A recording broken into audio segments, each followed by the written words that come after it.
You are listening to Social Europe podcast. We discuss cutting-edge thinking on politics, economy, and employment and labour with some of the most thought-provoking people around, including Nobel Prize winners and other internationally acclaimed experts.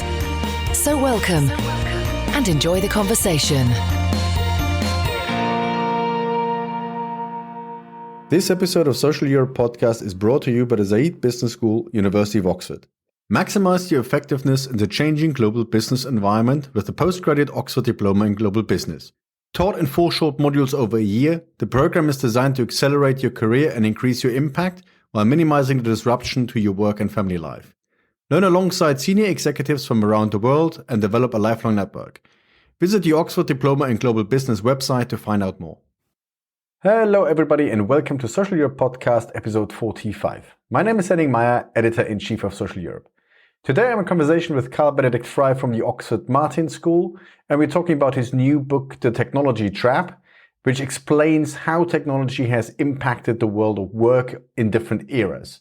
I hope you enjoy the conversation. So, Carl Frey, thank you very much indeed for taking the time today to talk to me about the technology trap and the research you've done and you've just published in your new book called The Technology Trap, published by Princeton University Press. And I want to leverage your knowledge as an economic historian a bit, and you characterize the different phases of technological development. So there are different typologies around. So what would you characterize as the different phases of technological development starting from the Industrial Revolution? So what are distinct phases? What would you say? Right. So the book sort of divides economic history into 4 different phases. So the Great Stagnation, I call the period before the Industrial Revolution, where we also saw a lot of technological change, which I've discussed throughout the book, but we didn't see that translate into higher incomes for the average population.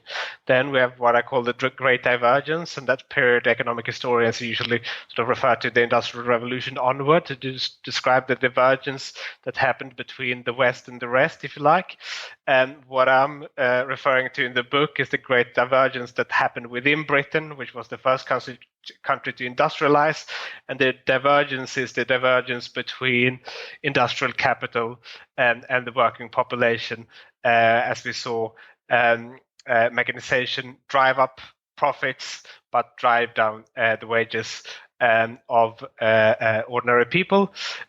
The next phase, I call this the Great Convergence, is roughly sort of the end of the 19th century and up until the computer revolution in the 1980s, so the era of mass production, where we see that most people, if not all, reap the benefits from progress. We see a great leveling in wages, and then we have what I refer to as the Great Reversals, which is essentially the computer revolution onwards, where we see very similar trajectories that we saw during the first Industrial Revolution. The final chapter concerns the future, and it's very much an open question. All right, but if you would be tasked to characterize each phase just a little bit, what are the key characteristics? So, what maybe stood out in as a specific feature of each phase, and what were common features across different phases? So the theme of the book is that different technologies have different effects on the labor market, right? So to take 2 extremes, so the telescope, for example, didn't replace people in large numbers. It allowed us to perform previously unconceivable things, and as a result, it created new tasks for labor. That is very different from, let's say, the automatic elevator, which got rid of the human operator and reduced the demand for labor, put downward pressure on those workers' wages. And if we look to history, we can see this, and this is not my own work, but we can see that there's been very much a race between technology creating new tasks and technology replacing people in existing tasks. And Darren Acemoglu and Pascal Restrepo have formalized a model of this, and what I do in the book is that I examine the lens, sort of the history of technological change through that lens, and I find that it does a fairly good job at describing the trends we see. So the first industrial revolution was a period of mainly labor replacing technological change. We saw that the mechanized factory replaced the artisan shop. We saw that middle income workers' wages in terms of artisan craftsmen, men's wages vanished during this period of time, very similar to the hollowing out of the middle income of the income distribution that we see in our recent age of computerization. And in contrast, the 20th century was primarily a period of enabling technological change. So technology creating new tasks for labor. All of these phases feature both enabling and replacing technological change, but the predominance of each sort of type of technology shifted over time.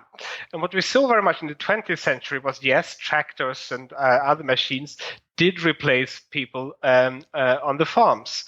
But this was very much a consequence of cheap labor leaving the countryside for better paying jobs in mass production industries in cities, which in the first place gave economic incentives to mechanize production in agriculture as labor shortages emerged.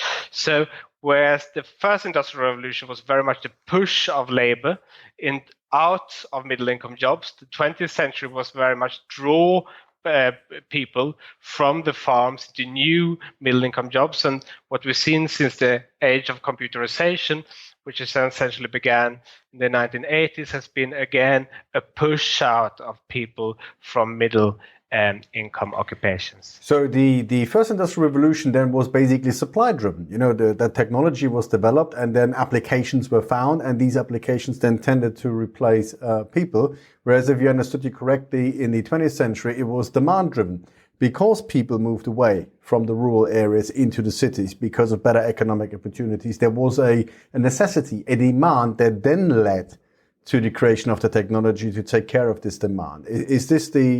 Are these the two primary drivers? Yes, I think there's the sort of two key drivers. So we see enabling technological change, creating new, better paid jobs, creating demand for people to operate the machinery in the factories during the 20th century. The 19th century was very much of a push out of people from the artisan shop to often low-paying jobs in agriculture, which I either fell back on, or also into factories. But the key feature of the first era of industrialization was that early spinning machines was designed specifically to be tended by children as a mean of sort of sapping resistance to technological change, because people didn't voluntarily often participate in the industrialization process. They frequently rioted against the mechanized factory, and the famous Luddite riots is actually just one example of a wave of riots that swept across Europe and even China.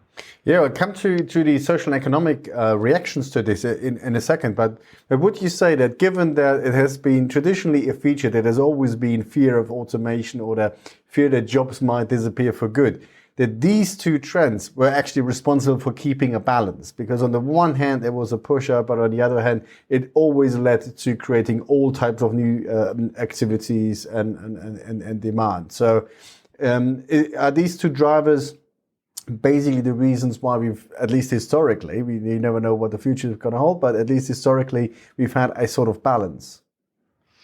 Yeah, so I mean, I think we have different phases in history with regard to mechanization, I argue. So before the Industrial Revolution, craft guilds very much resisted any technology that they believed threatened their skills and their incomes. And monarchs, often fearing social unrest, typically sided with the guilds and frequently legislated to block the introduction of new technologies. And this is what I refer to in the book as the technology trap, in which replacing technologies were frequently resisted and even blocked, which slowed down economic growth for a very long period of time. The difference during the Industrial Revolution wasn't the absence of resistance to technological change. So that very much featured during the industrialization process as well. The difference was that governments began to side with the pioneers of industry rather than angry workmen. And I can speak a bit about the reasons for that if you like. Yes, please. But I think there are a number of factors that are relevant here. So on the one hand, I think the turnpike trusts, which led to the construction of better roads within Britain, reduced transportation costs, and because the craft guilds' political clout didn't extend beyond their own city, their political clout was essentially eroded as competition grew with other cities. So the weakening of the craft guilds also meant for governments that the threat from below became less severe. And in addition to that, growing or intensifying competition between nation states made it harder for governments to align technological conservatism with the political status quo. Countries like Britain were very well aware that their military strength also depended on their economic muscle, and they would do nothing to jeopardize trade that provided the very foundation for that. And the third reason is simply that merchant manufacturers became an increasingly wealthy and also politically influential group in the British economy following the discovery of the New World and the rise of the British trading empire. So those are the factors that shift in the structure of political power that enabled the Industrial Revolution to first take place in Britain. So in the end, that Marxist analysis that it's dependent on class and power, there's a lot to this, right? Well, so I think Marx and Engels, they were very much right about the period they lived in and the period of time that they observed. As we all know, they weren't that correct about the future, which is a different matter. Sure, yeah, the analysis was right. The historic determinism was not. So, but the analysis was pretty sharp. And you already mentioned that there were obviously social and economic consequences as a result of this, and especially if you've just established a link between the application of technological opportunities and how this is related to power struggles. What have been the social and economic consequences in these different phases of the application of new technologies? Sure. So, the Industrial Revolution saw a whole lot of different unintended, maybe some intended consequences as well, but a lot of. So, the first thing to note is that before the Industrial Revolution, people worked, but few people had jobs in the modern sense, right? People, structure their own workday. They often worked for themselves. They, were in control of the means of production, if you like, and they often worked under one roof with their own family. That was a pillar of the family structure, was that people worked at home and they were very close to their children. And it was only with the rise of mechanized industry and these factory cities that created what Marx would eventually call a working class, and it took it essentially people from all across the country and put them into one unhealthy place. And by unhealthy, I don't just mean the appalling working conditions in the factories, but cities had to adjust as well. There were very unhealthy environments to live in, more in general, and people had to adjust to the rhythm of the machine and the factory, right? All of a sudden, the factories required a very different breed of worker, capable at working at the pace of the clock. So this was an enormous transformation that took place within a few generations. Only so, quite understandably, people were often resisted the mechanized factory. Now, later generations can surely be grateful that they weren't successful, but that was probably little reassurance for the people who lived through the early period of industrialization, and indeed they had no way of knowing that their grandchildren would be better off as a consequence. And what were the kind of social and economic consequences in later phases? In the 20th century, mass production. Where the enabling driver was actually more prevalent than the replacement driver. So what kind of different reactions did you get in these kind of phases? Yes, I think one reason that the socialist revolution that Marx predicted didn't really happen that way is that essentially, as people adjusted to mechanization, as new technologies like automobiles and electrical machinery and telephones and so on created new and better paid jobs in which their skills augmented machines, people became their skills became more valuable. They were able to earn better wages. And even to the extent that what Marx once referred to as the working class were able to join the ranks of the middle class by the mid of the 20th century. So during this period of time, we saw for the first time blue-collar workers mixing with white-collar workers. And this is essentially sort of the broad middle class that many of us have gotten used to, and that sort of defined what successful democracy, a successful economy was about.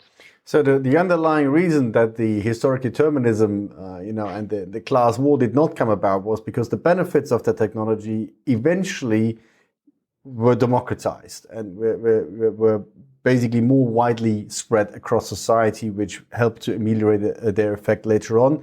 Whereas Marx pretty much predicted an increasing polarization that will lead to some sort of conflict at the end of it. That's right. So Marx didn't believe that wages could rise, so that mechanization could contribute to rising living standards of working classes. So is that kind of prism also a good one to look at the more recent application of technology? I mean, if you look at the current discussions, obviously the hollowing out, especially in the United States, but in other countries as well, the hollowing out of the middle classes, not spreading the benefits of globalization and digitization fairly across society, are often referred to as reasons for why you have social and economic and political reactions to what is happening at the moment. Would you agree with such an argument? Yeah, I agree with that. But so I think it's important to remember that when, for example, Malthus and Ricardo was writing, they sort of predicted that technology couldn't improve the human lot because any economic growth would only translate into larger populations, leaving us, at the same level in per capita terms. And they were broadly right about sort of the historical pattern they had observed until then. When Marx and Engels were writing about the immiseration of the working classes, they observed a period in which wages were falling behind productivity growth and were even falling for some people, and they were right about that. When people at the mid of the 20th century were, writing about the Kuznets curve and inequality, automatically decreasing when, a country reaches a mature state of industrialization, and Bob Solow developing a model with a balanced growth path in which technological progress essentially, benefits every social group. They were essentially right about that period of time. And more recently, people feel very uncomfortable with the levels of inequality and the polarization we have seen. I think the sort of historical mistake has also been to extrapolate from, the recent past and say that this is inevitably going to continue in the future as well. And I try to avoid that in the book, and I hope I do so successfully, because I think it has very much to do with the type of technologies that are being developed. My conclusion, however, is that very many of the technologies that we see on the horizon are of the replacing type, especially for low skill, low income type of jobs. And I think that many of the trends that we're seeing right now are likely to continue, at least for some time, not necessarily indefinitely. There's nothing that would allow us to draw any specific conclusions about that. But I think there are reason to be concerned about sort of a continuation of current trajectories, because as you point out, we've seen the hollowing out of middle income jobs. We've seen increasing economic and also political polarization. And I think that is sort of very much reflects changes in technology. A lot of the focus has been on globalization. I think most economists agree that technology has been the predominant factor in that. And like in the 19th century, when people expressed many of their concerns about rapid mechanization, I think that people could potentially also opt for policies to restrict the implementation of some of these technologies if they feel that the skills and incomes are threatened by them. Yeah, and I think you make a very interesting and important point. What you're describing is basically a history, economic history of different waves. Replacement enabling, which goes against the grain of what you described, that you try to extrapolate linear developments out of past data. So you're bound to sort of be grounded in one phase, and that might not be a very good predictor to where we're going to the future. So in that sense, each phase has to be judged on its own merits as well, rather than just being seen as just a continuation of historical trends and data. That's right. Yeah. Okay. And there seems to be also at least a few different elements of the current phase we're living through that seem to be unique. I mean, in the discussion about globalization, we had this argument that before the First World War, there was already a similar type of globalization that was observable. But I think by now in the 21st century, it's probably gone way beyond what was feasible before the First World War. So you have this kind of globalization that is basically interacting with technology developments that have produced an interconnectedness, processing power that has never been there. And if you look at current trends, I mean, quantum computing, some people believe that applications of quantum computing might be around the corner in 5 to 10 years. And if you throw that kind of processing power onto self-learning algorithm and other forms of artificial intelligence, I mean, that seems unprecedented. So how would your judgment of the current phase be on the basis of that kind of wave model of different ways of technologies throughout economic history that you've identified? Sure. So I think in my mind, Richard Baldwin has quite pervasively shown that this era of globalization is very different from the era of globalization that we saw leading up to World War One, in the sense that the first era of globalization was very much about the reduction of transportation costs and the movement of goods across space. Globalization since the dawn of computerization has more been about the ability to coordinate production also at distance. So companies have been able, due to computers, but also technologies obviously like the container ship, been able to take advantage of cheap labor in countries like China and restructure their supply chain to take advantage of that. Now, my view is very much that the rise of China has already happened, and most people today already work in non-traded sectors or non-traded occupations of the economy. So actually, most people today are relatively shielded, I believe, to the effects of future globalization, but they aren't shielded from the impacts of automation. So take the job of a truck driver or a receptionist, of a waiter. These are all jobs that are very has remained or been hard to automate very much up until now, but are sort of gradually within the possibilities of computerization, but they are not offshoreable.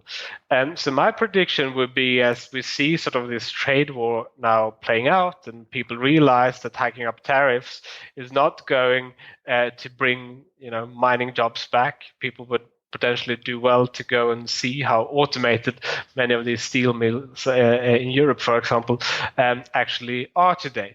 And when they find out that globalization is not the culprit, they are likely to look for something else. And that is, I think, likely to be automation.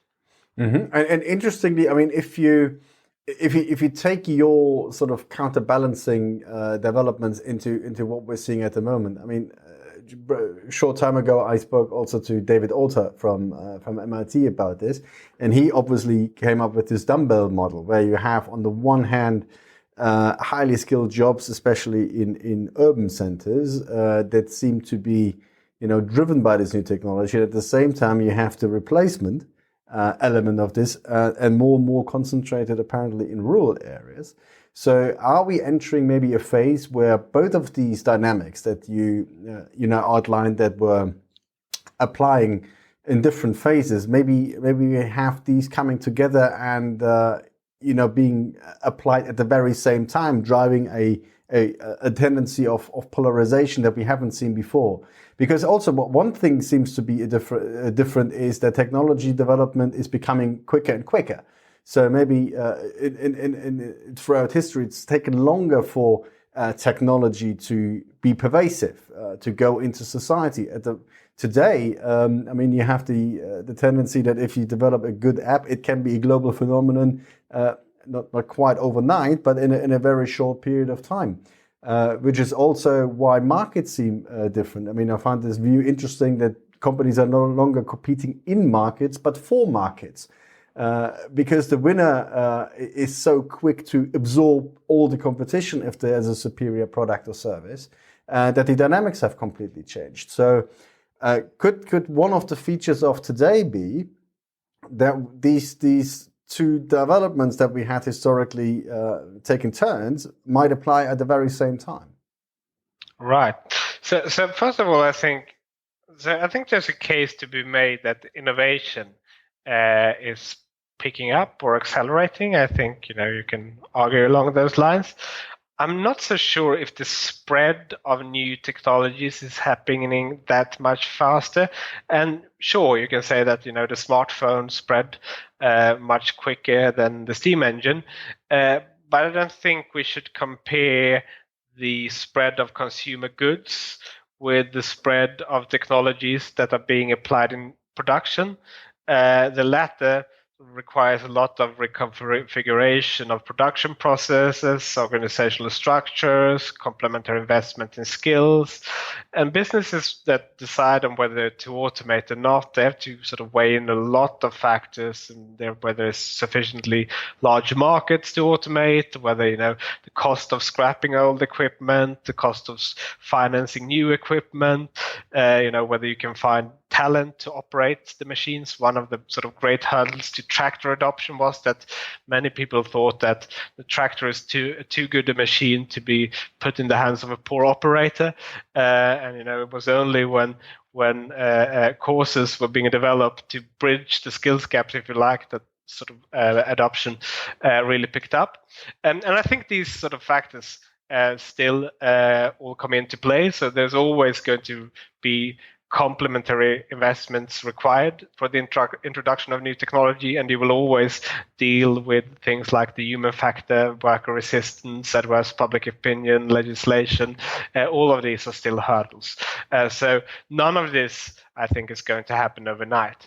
And I do, however, very much worry, as you mentioned, about the direction that technological change is taking. So what we see is that many sort of these very skilled technology industries, they tend to be highly clustered because they benefit from being in places which have skilled populations. They benefit from knowledge spillovers across companies. And when a new sort of tech job is being created in a city like Oxford, what happens is that person goes out in the local service economy and spends his or her money on in-person type of services that have remained hard to automate, which is sort of further contributing to the clustering of economic activity. And on the other hand, we're seeing that with the automation of factories recently, one factory jobs also supported in the past a lot of jobs in the local service economy. So the implications of some jobs being automated automated way in Detroit is not just a decline of manufacturing industry, but a decline of the local economy and the community more broadly. And I do worry very much that we're going to continue to see this pattern with skilled cities pulling away from the rest. And I think that is also what is driving much of the political polarization that we're seeing today. Yeah, it's interesting. I mean, because in theory, these kind of technologies would allow you to work from everywhere, anywhere, right? That was one of the early promise. But apparently, telework has not replaced networking. I mean, in theory, we can do what we are doing now, right? From Berlin to Oxford and have a conversation via internet telephony. But if you do research, you hugely benefit from having your colleagues around physically every single day in a setting of a university. So these are one of the things you cannot simply just replace with technology. So the network effects of cities seem to be stronger and enabled. Maybe if you stay with your sort of typology.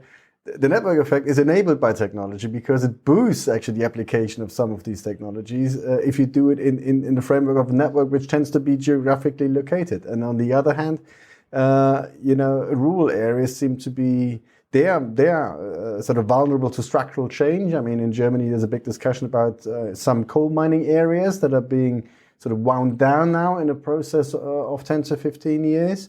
So, there's a negative story, and these population trends seem to continue. So there is a source of political polarization for you, and you think that will continue? Yeah, so I think it's important to remember that every revolution in information and communications technology since the development of the printing press has led to, the world becoming less even, at least in economic terms. So with the arrival of the printing press, you saw that particularly trading hubs benefited and pulled away from the rest. And with every technology since the telephone, at least, you have had discussions about whether the city would become obsolete, and it has never happened. And if anything, urbanization has accelerated, and especially in in cities with relatively skilled populations. So I do think that this is a tendency that is likely to continue, especially since new technology seems to be more skill intensive rather than less. Mm-hmm. And so let's get to the predictive sort of future part, and we've already alluded to one potential trend, which is urbanization continues, which is likely to lead to more polarization between the center and periphery, and city and rural areas. So what is your prediction, other than saying, you already alluded to that you think that the replacement capabilities of technology will continue in the short term. So what exactly do you have in mind? So what, in your view, is likely to drive this kind of replacement going forward? Right. So my prediction is that it's going to be very hard to make predictions, and if you make one, you're very likely to be wrong. And the reason I say that is that I think that very much is going to play out in politics rather than in technology. So I think that the political economy of technological change is going to be what determines outcomes. And I think when large parts of the population are left behind by technological change, that sort of opens up possibilities for somebody with more radical ideas to come around and, speak with enthusiasm about the new path, and that path can, take you down to a very different place. And we basically struggle to predict the outcome of, the next general election the very same day. So I'm not going to sort of predict exactly how this is going to play out. But the key message is that our sort of shared long-term prosperity very much depends on how we tackle this in the short run. I'm an economist, so I believe in the division of labor, and I wouldn't claim that I have all the solutions. I point to a few in the book, but I do think that we need sort of more thinking about how we manage the short-term disruptive effects of technological change, because I think that will determine what the future looks like. And I think the technology in itself has a tendency to potentially replace low-skill, low-income workers in transportation, construction, warehousing, retail. Those are some of the sectors that we see sort of are most exposed to new technologies. I think that artificial intelligence is likely to make doctors more productive, not replace them. I think it will make our jobs more interesting and exciting. But I do think that we're likely to see a continuation of the current trajectory, with technology replacing low-skill, low-income jobs and augmenting relatively skilled jobs. But as I said, that is sort of the trajectory of the technology for the time being. That might change in the future, but more importantly, the adoption of these technologies are going to depend on whether people, first of all, want to adopt them, and whether we actually manage to make this a sort of something which most people benefit from. Yeah, well, as Niels Bohr once said, predictions are difficult, especially if they concern the future, right? So there you go. But if you mentioned that political economy or political decisions are crucial in terms of how all of this will play out. If you put yourself into the shoes of a policymaker, and you were tasked with managing these kind of developments and transitions, what would your top 3 priorities be? So, where would you start, and what kind of comprehensive policy package would you go for? So I think the key challenge today lies in the fact that people are living in very different realities. So the communities which have suffered from industrialization are very different places from the hubs of innovation which have prospered since the computer revolution of the 1980s. And I think because of this segregation, people struggle to see the realities on the other side. And I think there are a number of challenges or a number of policies that can help to bridge that gap and allow people in declining regions and cities also participate in the growth of other places. And so where I grew up, for example, in southern Sweden, it's a little city called Lund. It's close to another place called Malmö. Malmö was a city that prospered because of its shipyard for numerous decades. And when the shipyard went bankrupt back in the 1980s, the city essentially was in decline up until the point that the Öresund Bridge was built to Copenhagen. And that essentially allowed people in Malmö to stay put where they were, stay still close to their family and their community, to work in Copenhagen, tap into an expanding labor market, commute to work there, commute back in the evening, spend their money locally, which again gave a boost to the local service economy. So by connecting places through clever infrastructure and investment, I think that a lot can be achieved. I also think that schooling or opportunity varies a lot across space because of parents and their involvement in the children's education, but also that is in turn exacerbated by the lack of educational opportunities in some places. And I think that things like childhood education can to some extent help bridge that opportunity gap.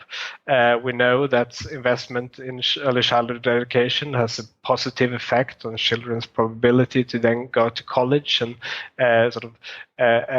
participate in the democratic process, go to elections, civic engagements, all sorts of things.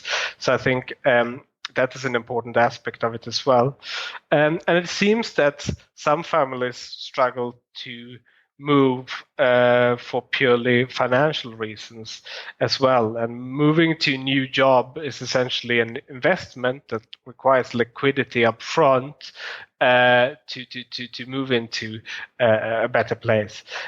So potentially subsidizing people's relocation to places where new jobs are emerging, I think is one aspect of this which governments could look into. This is very interesting. That's exactly the discussion that is currently taking place here. I mean, I now live in Brandenburg, in the Berlin conurbation area. And within that one state, it's literally that because it wraps around Berlin, the Berlin adjacent areas are thriving because it's driven by, what is happening in the capital. But at the same time, the coal mining areas that are now restructuring that I mentioned before, these are in the south of the country. And one of the ideas is to build what they call corridors, which would basically be infrastructure to make sure that train lines are fast trains and similar types of connectivity is actually happening and connects these rural areas to where actually the music plays, where the activity is happening. And the other thing that I'm not sure, would be interested in your opinion on it, if there's another discussion about industrial policy. I mean, is it beneficial or potentially beneficial to put sort of centers of excellence and new centers, particularly by design, into areas that so far have been underserved, or is this basically just cutting these centers off from the network effects that you actually need in order to become successful? Can this work, or how can this, or is the clustering more important than using that kind of directive industrial policy to try to specifically re-engineer the economy in specific areas? So I generally prefer investments in human capital rather than physical capital, for the simple reason that physical capital stays put and human capital you can still take with you. Not just for that reason, but I think it's a good reason. So it's a very much a debated subject, as I'm sure you know. The best study I'm aware of comes from Enrico Moretti, co-authors, and they look at the Tennessee Valley Authority,